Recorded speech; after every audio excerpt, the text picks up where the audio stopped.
Hello, buddy. Welcome back to the Tin Man's Court channel. I'm your host, Jeffrey Tin Man Taylor, and today I'm reacting to my third and final Midnight Tales video for you guys, and this was titled Six Most Disturbing True Police Horror Stories. So without further ado, I'm going to turn these lights off, move the camera up here for you guys, and let's get this reaction on the road and in the bag, shall we?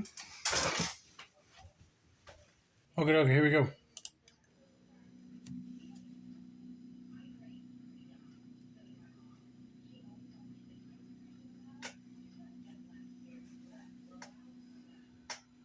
My name's George, and I work as a police officer at the Emergency Communications Center in Shenandoah County, Virginia, in Strasburg. Okay.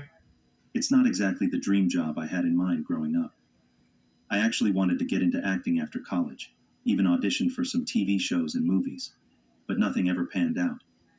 So here I am, wearing a badge instead of being on screen. Most of the time, it's pretty standard stuff.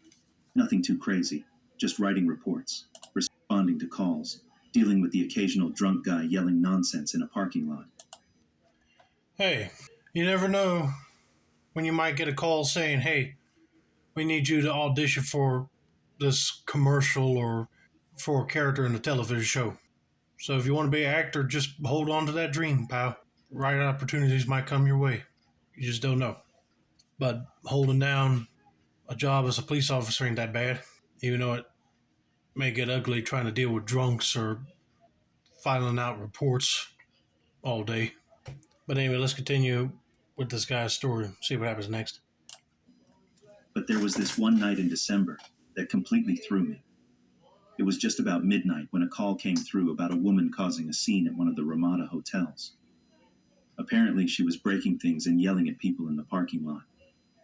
I got sent to check it out, thinking it'd be a quick in-and-out situation. When I pulled up, I saw her right away, barefoot, pacing around, and clutching something in her hand that definitely didn't belong to her.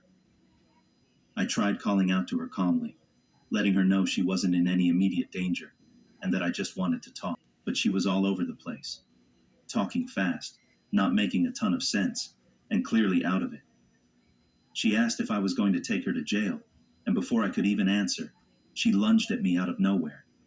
I tried to grab hold of her to calm her down, but she slipped right out of my grip and took off running. I chased her, pulled out my taser, and lost sight of her for a second before she popped out from behind a dumpster, like it was some kind of horror movie scene. I kept going after her, but being real, I'm not in the best shape. I was already winded, and she was way faster than me. Eventually, we ended up back where my cruiser was parked. That's when things escalated even more. She ran at me again, completely ignoring my commands to stop. I kept yelling that I didn't want to hurt her, but she started swinging at me. Well, dude, it looks like she's a complete mental nutcase, and you might need to go ahead and tase her before she starts charging again and attacking you or hurting any other innocent bystanders. She probably had either too much to drink or she's high on some sort of drug and not thinking clearly. But at that point, I'll be calling for backup to see if they will arrive and help me out in this situation. I fired my taser, not once, but twice, and both times, it just didn't do anything. At that point, things got physical fast. She yanked the radio receiver off my shoulder, and in the chaos, we both ended up on the ground. Her pants fell down mid-scuffle, which was just another surreal part of this whole mess. Then, she started wrapping the radio cord around my neck, trying to choke me out. I panicked. I reached for my baton and swung at her leg to get her off me, but she somehow grabbed it from me and cracked me in the head with it. I staggered back, and in that brief second of separation, I knew I had to protect myself. I pulled out my firearm, still shouting at her to stop, begging her not to make me do it, but she kept coming. I fired 4 shots straight into her chest. She dropped. At first, she moved a bit, but then she just stopped altogether. I kept yelling at her, hoping she'd still respond somehow, but she didn't. I radioed for backup right away, and when the other officers got there, I completely broke down. I kept repeating, why'd she make me do that? Over and over. I never wanted it to end like that. I didn't sign up to take a life. I just didn't want to lose mine that night. One of the other officers, David, rushed to try and save her. He did CPR on her for what felt like forever, around 6.5 minutes, while we waited for paramedics to arrive. They eventually did, and she was taken to the hospital, but she didn't make it. Her name was Melissa Tompkins. She was 40, homeless, severely mentally ill, and addicted to meth. I'm still working at that same communication center, and thankfully, I haven't faced anything close to that night since. But it's something that sticks with you. You never really walk away from something like that the same. You had to do what you had to do, bro. Because if she's under the influence of drugs, she ain't thinking clearly. A normal person will like get down on the ground when a cop tells them to, while somebody high on drugs, they won't respond. They will attack in a lethal manner just to defend themselves. And if the tasers wouldn't have worked, whatever that meth she was on was really making her senses turn off just so she wouldn't feel the current of the taser electricity. I feel the same way too if I had to take somebody's life with a gun if my life was threatened. But when you come across a situation like that, what choice do you have? It's either your life or hers. I'm just sorry that he had to go through that night. Let's get on to story number 2, shall we?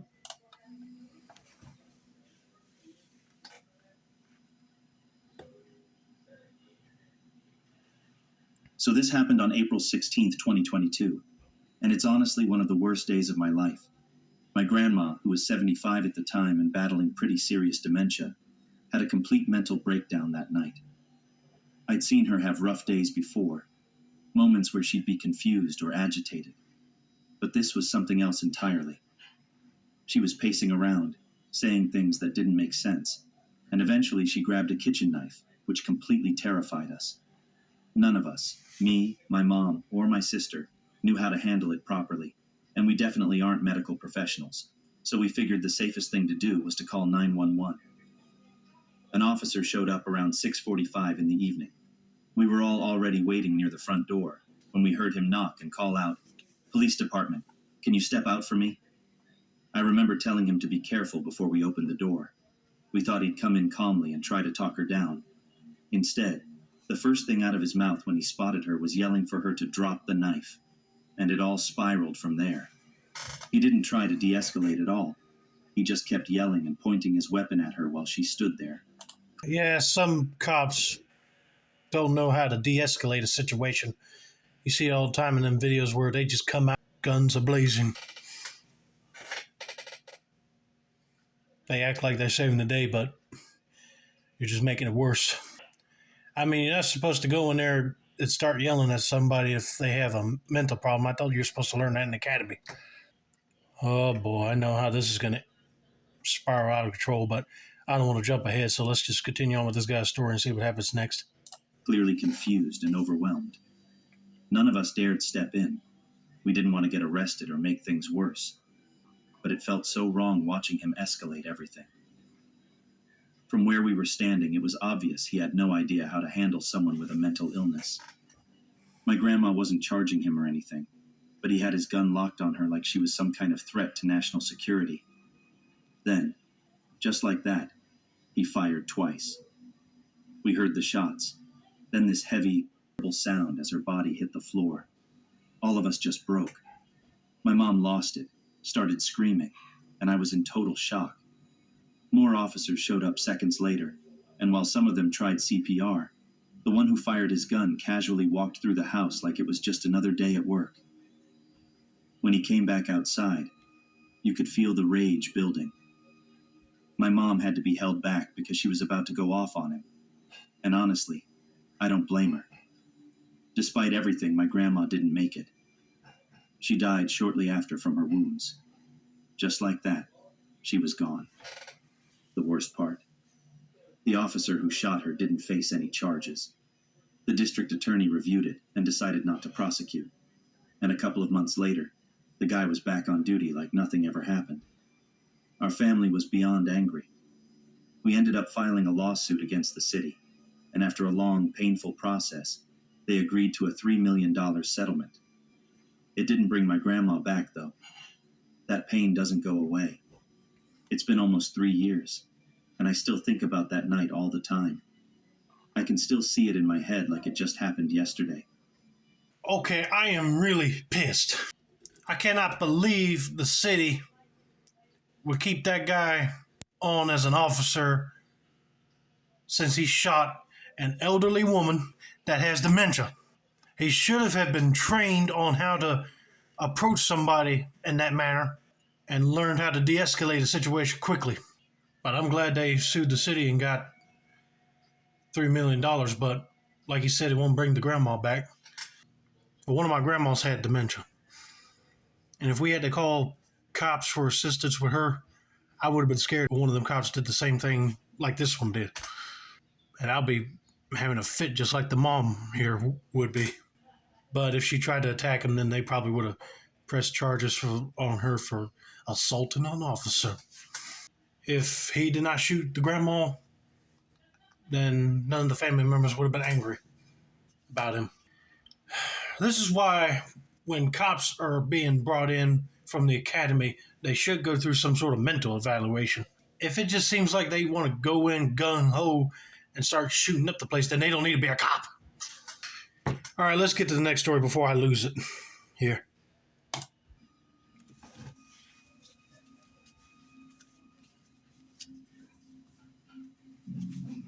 I've been working as a cop here in Montana for most of my life. Still am, actually. If I'm being honest, it was never something I dreamed of doing. It was just one of those, well, I need a job, and college isn't happening situations. Over the years, people have had all kinds of opinions about cops, especially during 2020, when tensions were sky high with protests and all the ACAB signs. That was probably one of the hardest stretches of my career. But even before all that, something happened that really messed with me on a whole different level, something I still think about way too often. This goes back to April 2014. I was working the night shift when I noticed this red sedan swerving like crazy, almost sideswiped my patrol car. It was late, I was tired, and I wasn't in the mood to deal with someone being reckless. I pulled the car over, walked up to the window while a couple of other officers stayed back in the cruiser.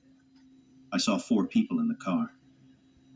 I told them all to put their hands up, which they did, but the driver stood out to me. He was visibly shaking. I asked for his name, and he told me it was Richard. That name instantly rang a bell because there had been a robbery and shooting the night before, and one of the suspects was named Richard Ramirez. Same name, same general description. As soon as I made that connection, I radioed in for more units. Right after I did that, I saw Richard start reaching for something in his pocket. I panicked. I pulled my gun and yelled for him to freeze. Okay, I think I heard of this story before, and it's not the same Richard that was wanted for robbery. It's a completely different guy. But the cop thinks that he had a gun, so he's radioing for backup, and he's about to go gung-ho on him. But let's just see. Told him to keep his hands up or I'd shoot. But he didn't stop. He kept reaching, and I assumed he had a gun. So I fired. He dropped immediately but was still alive, just barely hanging on. I kept everyone else in the car at gunpoint and called in that shots had been fired. 2 of the other passengers got out, laid flat on the pavement like I told them to, and were cuffed without incident. Once backup arrived and the situation calmed down, I finally approached the car to check on Richard. That's when things really hit me. He wasn't breathing. I reached into his pocket, expecting to find a weapon, but all I pulled out was a small bag of meth. That's it, just drugs, not a gun. I completely broke down right there in front of one of the other squad cars. I don't even remember what I said, but I know I couldn't stop crying. You didn't know if he had a gun or not, so you felt threatened, and you wanted to protect yourself. I get it. I know the passengers are going to be getting that guy's family involved and suing the crap out of him, but they got to understand he felt threatened because he thought that he was moving his arms around too much. He thought he had a gun he was trying to hide. That's why he fired. A lot of people put this in the media and then they go like, blame it right on the cops. Another officer had to come over and try to console me. Later, Richard's family sued me, said I overreacted, used excessive force. I ended up going through a trial, but the judge ended up clearing me of all charges. Still, that didn't stop strangers online from sending me death threats or calling me a murderer. I did my best to ignore all of it, but the guilt, that never really went away. My coworkers never treated me differently, though, which helped a little. I've managed to get back into a normal rhythm in life since then. But that night, that decision, it sticks with me. It's the kind of thing that follows you around forever. I'm sorry that that dude's family was upset about losing their son. They just only see that the police officer just acted on impulse and didn't take the time to process. I get it. But you got to see that he thought he was the other guy that was wanted. So that's why he was acting all precautious. But then having people send death threats to him, that's not right. I'll be trying to catalog all of those and send them to my department and see what they think we should do. Because then you have their information. They could get in trouble for threatening to kill you, basically. I mean, not every cop is going to kill people in cold blood. They're just killed somebody by accident or it was on like impulse because they felt threatened. So not everybody doesn't need to be getting in a heat over every single cop shooting. Person did something wrong, they're going to defend the city and citizens from whoever is doing harm to anybody. But in this case, of course, that boy didn't do nothing. He just accidentally looked like somebody else. And that cop just reacted way too quickly. Not even take a moment to ask for ID just to make sure I'm on the other guy. But man, I'm sorry he had to go through all that night and go through a whole trial process.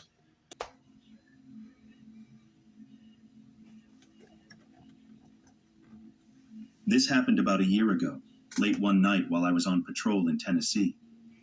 I spotted this car driving in the wrong lane, swerving a bit, and it was just one of those things where you instantly know you've got to stop them before something worse happens.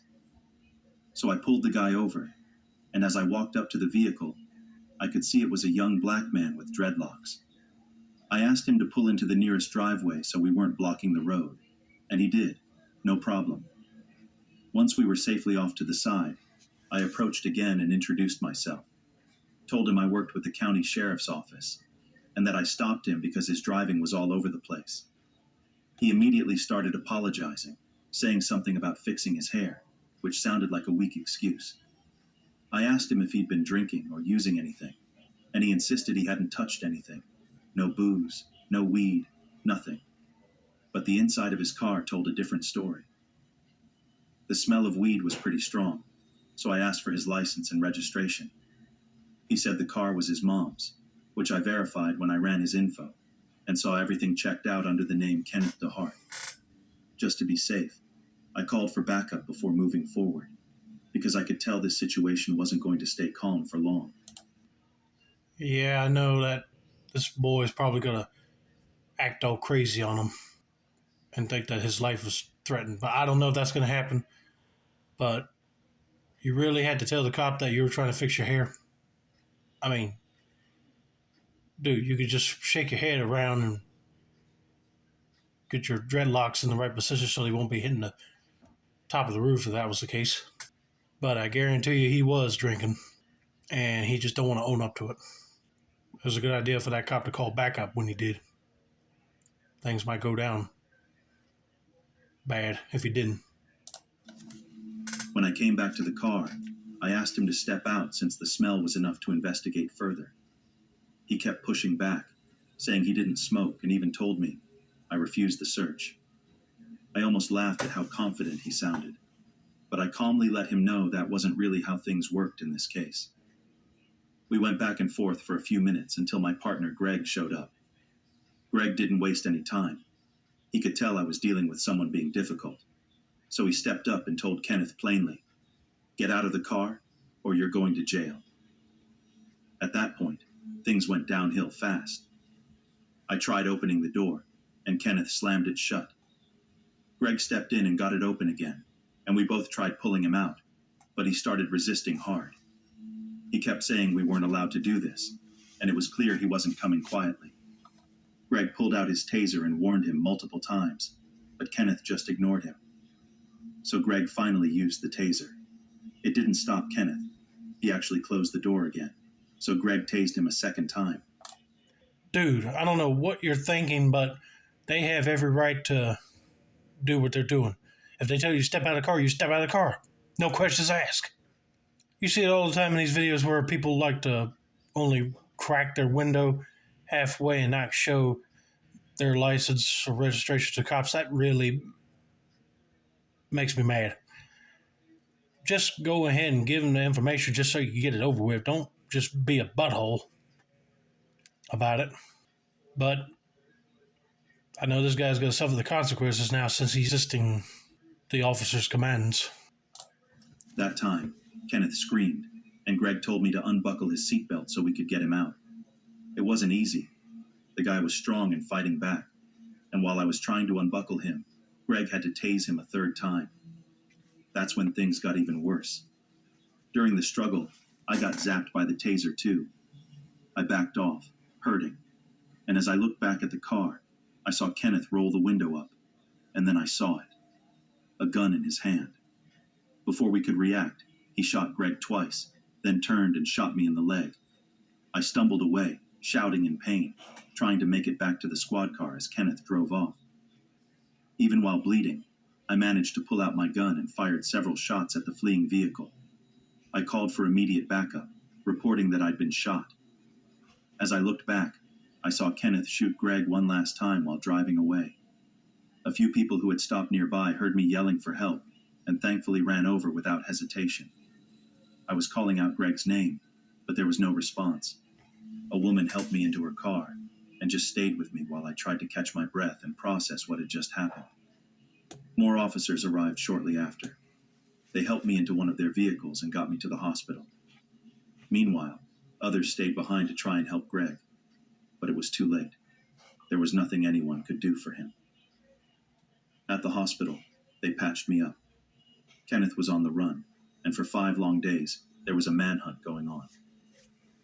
Eventually, they found Kenneth hiding out in an apartment about 20 miles from where it all happened. He was taken into custody and charged with a whole list of serious offenses, including first-degree murder, attempted murder, aggravated assault, and resisting arrest. The DA is going for the death penalty, and his trial's scheduled for April of next year. Losing Greg, it's something that never leaves me. He wasn't just a partner. He was my friend, my brother in uniform, and he gave his life to protect mine. I didn't get the chance to thank him, and that hurts the most. I'm still doing this job because I know he'd want me to keep going, even when it's hard. I've got a long way to go in healing, but I'm taking it one step at a time. Greg, wherever you are, I miss you, man, and I'll see you again someday. Man, I would like to give my deepest sympathy and condolences to this officer. It's sad that he lost his life while trying to help get a suspect out of a car. All the guy had to do was do what they said and let them do their search of the vehicle. But no, he had to go all crazy on him and pull a gun and fire at him. I was like, yep, I figured that guy was going to get not only chased for murdering one cop and attempted murder on the other, but I'm glad the DA is charging him with death penalty because that guy could have avoided all of that if he just listened to what the cops had to say and do what he was told. But nope, he had to be some sort of arrogant jerk. And now a cop is dead because of that. May Officer Greg rest in peace. But if they put Kenneth on death row, I hope he prays for mercy. Because if he don't, I know where he's going. And it ain't going to be pretty.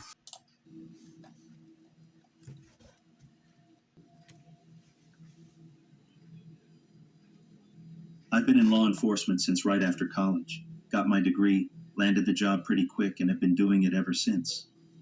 After nearly 20 years of working the streets, I finally got promoted to deputy, which honestly came with more pressure than perks. The calls got heavier, the situations more intense, and the people I had to deal with, a lot more unpredictable. One of the craziest moments I've ever had on duty happened last year, and it's still something I think about all the time. It was October 16th, 2023, a little after 7:30 in the morning. I was cruising along the interstate in Camden County, Georgia, when this white pickup truck flew past me doing at least 100.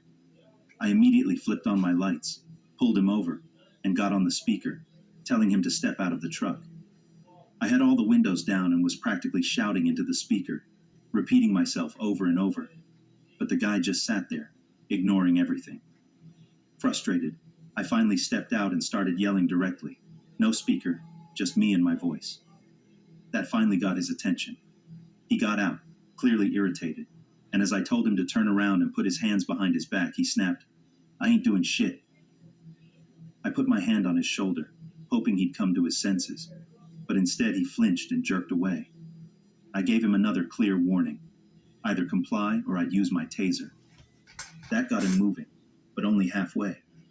He walked to the back of his truck, but still refused to put his hands behind his back. I told him again, "Do it now, or you're getting tased." That's another thing I hate when people start to act all ignorant and like a bunch of a-holes when a cop pulls them over just to tell them that they're doing something wrong on the road, but they just don't want to listen. Those are the type of people I do not want to hang around with. He questioned me, asking why, and I explained he was under arrest for reckless driving and excessive speed. He argued back, saying no one got hurt, and that it should just be a ticket. I told him in Georgia, those tickets can be considered criminal offenses, and that this wasn't just a simple traffic stop anymore. He kept pushing, so I hit him with the taser. But even then, he barely reacted. He stayed upright, and even started walking toward me while the taser was still buzzing. Then things got out of hand fast. He reached for the taser, grabbed it, and we ended up grappling like we were in a wrestling match. He grabbed my throat and face, and I had no choice but to reach for my baton and use it just to defend myself. He kept shouting and clawing at me, and in that moment, something in me snapped. I pulled out my firearm and fired a single shot into his chest. He dropped instantly, but I stayed on alert. I told him repeatedly to stay down while I called for backup on the radio. Even after being hit, he was still trying to move. He got onto his hands and knees like he was going to get back up. I kept giving him verbal commands, telling him not to move, but eventually, his body gave out, and he dropped flat to the pavement. A second unit pulled up shortly after, and one of the other officers came running over, asking if I was okay. I nodded, still winded and in shock. I cuffed the guy, but he wasn't responsive at all. A few more cruisers and an ambulance showed up, and while the paramedics worked on him, I staggered back toward my car, totally drained. I collapsed against the trunk, struggling to even breathe. And that's when the emotions hit me. I broke down crying, surrounded by my team. They stayed with me, gave me a moment to collect myself, and eventually, I went back to the station. The sheriff saw what kind of shape I was in and gave me the rest of the day and the next one off. But honestly, the weeks that followed were brutal. I found out the guy I shot was named Leonard Cure, and he had spent 16 years behind bars for a crime he didn't commit. Learning that, it just broke something inside me. He had already been through hell, and I can't imagine the trauma he carried. No wonder he reacted the way he did when I tried to arrest him. He probably thought he was heading right back to a place he'd fought so hard to escape. A few months later, Leonard's family filed a federal lawsuit against the department and me, claiming I used excessive and deadly force. And honestly, a part of me gets it. I didn't know his story, didn't know what he'd been through, and maybe if I had, I would have approached it differently. On February 25th, 2025, the district attorney announced I wouldn't face any criminal charges for Leonard's death. I thanked God for that. I was relieved, yeah, but that didn't make the pain go away. I still think about Leonard all the time and pray he found peace wherever he is. I just hope he knows I never meant for any of this to happen. I mean, I would feel that way too, but if he's acting like an uncontrollable idiot, then you didn't have no choice. All he had to do was comply with the officer, give him his driver's license. If he found out that he was in prison for a crime that he did not commit, then he will try to be more easy towards him. But it just seems like that guy had distrust issues over officers in general now. Since that is, I don't blame him. But yeah, like he said, I hope he did find peace. And I'm sorry that this officer had to go through an emotional state.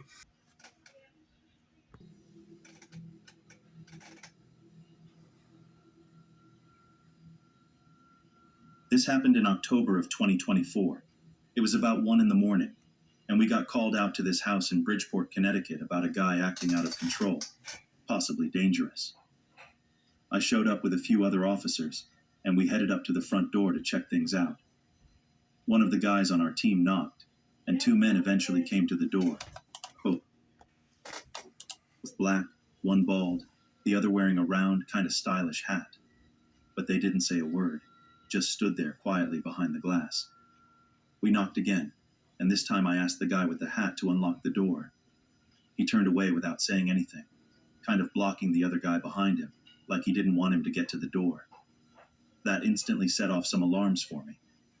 I pulled out the little pocket knife I always keep on me during shifts and tried to jimmy the lock since the situation was starting to feel weird, but I couldn't get it open. Thankfully, the bald guy managed to squeeze around the other man and unlock the door from the inside. What happened next happened so fast it still feels like a blur. As the door creaked open, the guy with the hat didn't even wait for anyone to say a word. He suddenly stormed outside toward me, and without hesitation, he looked right at me and said, "I'm going to fucking kill you." Then, out of nowhere, he pulled a blade from his coat pocket and lunged.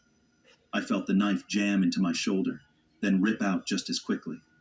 I didn't even have time to react before he stabbed me again, this time in the neck, and everything in me just shut down. My voice disappeared. I couldn't breathe, and before I knew it, he plunged the blade into my head too. I was fading fast. With what little strength I had left, I shoved him off me and stumbled off the porch, barely able to see or stand. My eyes drifted down to the grass below me, and I just focused on the color, trying to stay conscious. I remember hearing 2 loud gunshots, followed by all the other officers shouting commands. "Drop the knife! Put it down!" Over and over, for what felt like forever.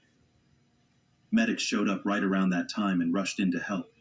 I ended up in the hospital for 4 days, barely hanging on at first, but eventually pulling through.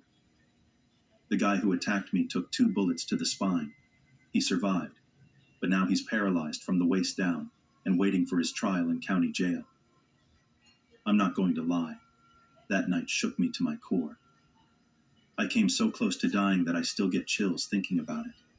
But by some miracle, the doctors managed to save me, and I'm back on my feet, still in uniform, still doing the job, and not planning on quitting anytime soon. Thank God some other cops showed up to the scene and put that other guy down, and they got their partner to a hospital quick. But also thank God for the doctors, because if he didn't survive, he wouldn't have been telling the story. And he said the other guy that attacked him is paralyzed now since he got shot in the spine. Well, if he did not attack the officer for doing his job, he wouldn't have been in that situation. But anyway, I hope you guys enjoyed this video. Don't forget to like, subscribe, turn on post notifications for more Midnight Tales content like this. This has been another successful installment of the Tin Man's Corner channel. I'm your host, Jeffrey Tin Man Taylor, and that's a wrap, and have a nice day.